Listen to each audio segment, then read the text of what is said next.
Today, I want to talk about how the shorts have well and truly maxed out their leverage, how Ken Griffin is selling off Citadel and bailing out of his properties for heavy losses due to the massive change-up coming to the SEC over the next few months. So stay tuned and let's make some money. So let's dive straight in with the key information. So, Travis has tweeted saying ever since the eve of the GameStop and AMC sneeze, prime brokerages have seen a 150% borrowing increase. This means hedge funds that utilize prime brokerage services, such as Citadel, who utilizes Bank of America, have seen a surge of 150% in borrowing, basically meaning these hedge funds are borrowing more money from these prime brokerages, aka upping their leverage ratios. So we can see between 2020 and early 2021, these hedge funds have borrowed between $1 and $1.5 trillion.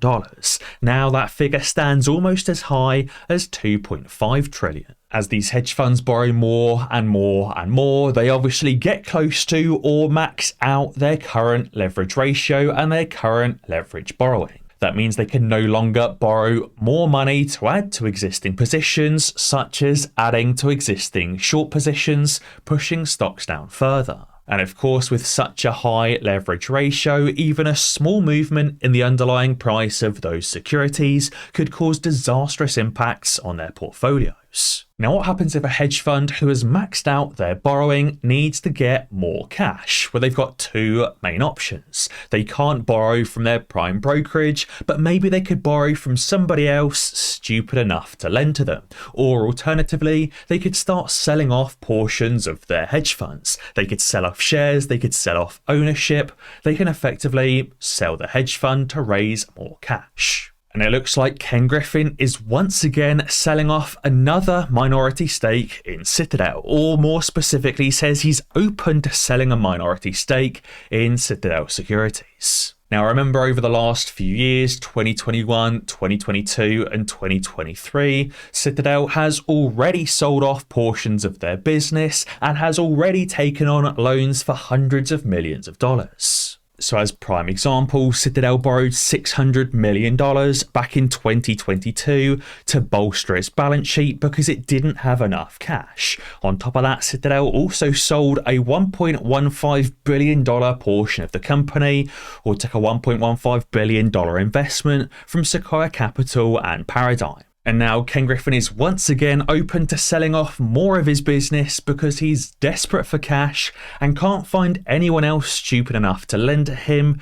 that would lend upwards of $600 million or maybe more. Ken Griffin is so maxed out on his leverage that he literally can't find anyone to lend him money, so he literally has to sell off his baby, his own personal company, just to get the cash to survive a few more days. On top of that, Ken Griffin is also bailing out of some of his existing properties in Chicago for massive losses, clearly desperate to sell them for any cash as quick as possible. Also, if you didn't already know, you can currently get up to 15 free stocks and a $30 cash reward when you join Moomoo.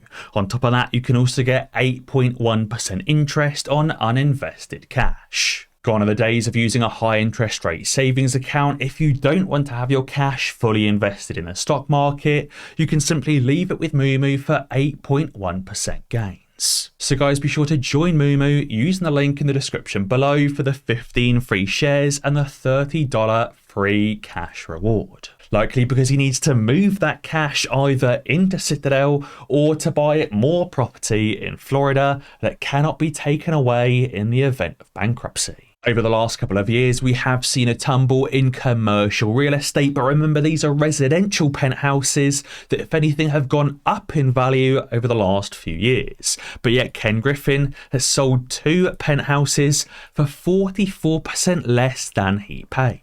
Bearing in mind he actually bought these properties back in 2017, so it's not even like he bought them for an overinflated value last year or so.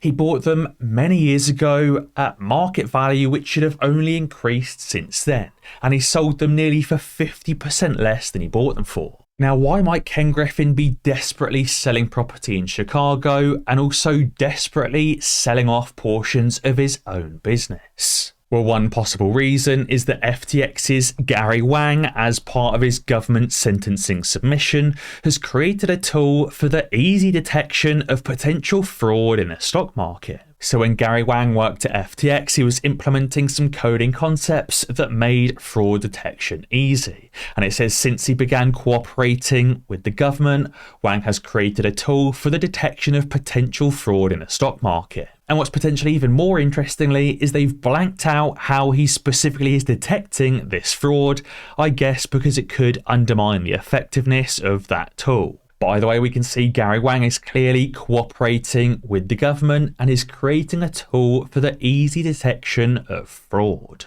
So I wonder just how many individuals and hedge funds are going to be at risk of being caught when this tool becomes implemented, especially as Gary Gensler has announced his official resignation from the SEC effective January 20th in the new year. Obviously, many people like Colin and many others are very excited about Gary Gensler finally leaving the SEC. Now, I used to see many comments on videos saying that it would be bad if Gary Gensler is removed from the SEC because they'll simply appoint Hester Peirce instead, who is of course against more short-selling transparency. But it seems Hester Peirce isn't even in the running for the position of the new SEC chairman, and instead it's Teresa Goulian. Unusual Wells tweeted saying, breaking news, Donald Trump is to replace SEC chairman Gary Gensler with pro-crypto Teresa Goulian. Now you can see this note has been added saying that Teresa Goulian hasn't officially been appointed yet as SEC chairman. There's been no official announcements, but Donald Trump is considering her. On top of that, we've also seen a number of tweets from Teresa saying to make crypto great again.